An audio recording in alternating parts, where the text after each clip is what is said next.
চলো চলো, আমি তো বললাম যে আমার দাদা কিন্তু বৃন্দাবনের গাড়ি করেছে, কিন্তু তোমাদের তো বলা হয়নি যে দাদা বৃন্দাবনে কোথায় কোথায় যাচ্ছে।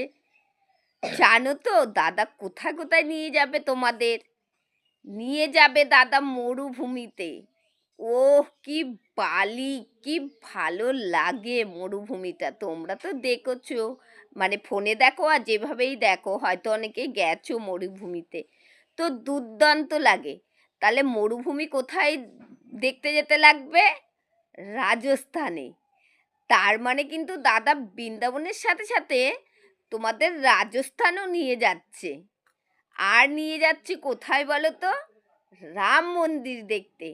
তো কারা কারা তোমরা রাম মন্দির দেখেছো আমাকে কিন্তু বলো তো। তোমরা কারা কারা রাম মন্দির দেখেছো? দাদা কিন্তু তোমাদের অযোধ্যায়ও নিয়ে যাচ্ছে। তো অনেক অনেক জায়গায় কিন্তু দাদা নিয়ে যাবে তোমাদের 20 দিনের মধ্যে। তো কার্তিক মণ্ডলের সাথে তাড়াতাড়ি তোমরা যোগাযোগ করে ফেলো। যোগাযোগ যতক্ষণ তোমরা না করতে পারছো ততক্ষণ তোমরা তো এই জায়গাগুলোয় যেতে পারছো না। তো চলো, আমি তো যাচ্ছি। কেন বলো তো, আমি কোনো দিন দেখিনি, আমার খুব ইন্টারেস্ট লাগছে যে আমি জায়গাগুলো দেখব।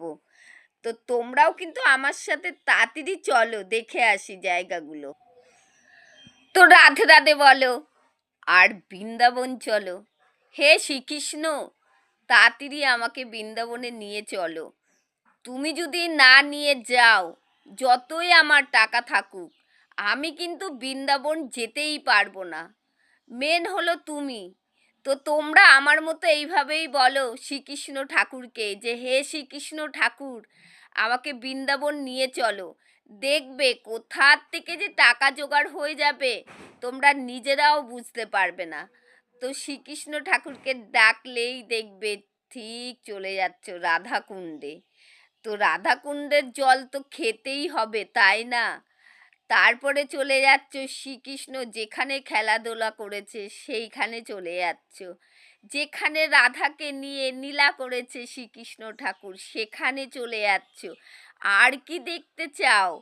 আর কিছু দেখতে চাও? ঠিক, তাহলে কার্তিক মণ্ডলের সাথে তোমরা যোগাযোগ করো। আমি কিন্তু তোমাদের কার্তিক মণ্ডলের নাম্বারটা দিয়ে দিচ্ছি। আর নেক্সট ভিডিওতে আমি বলেছি যে কার্তিক মণ্ডলের বাড়ি কিন্তু করমচাবিল কলতলা। আর আমার কিন্তু দুটো ভাই। গণেশ মণ্ডল আছে, তোমরা জানো যে কাষ্টডাঙ্গার প্রধান ছিল কাষ্টডাঙ্গার। তো গণেশ মণ্ডলের ভাই কার্তিক মণ্ডল। তা তোমরা গণেশ মণ্ডলের সাথেও যোগাযোগ করতে পারো, আবার কার্তিক মণ্ডলের সাথে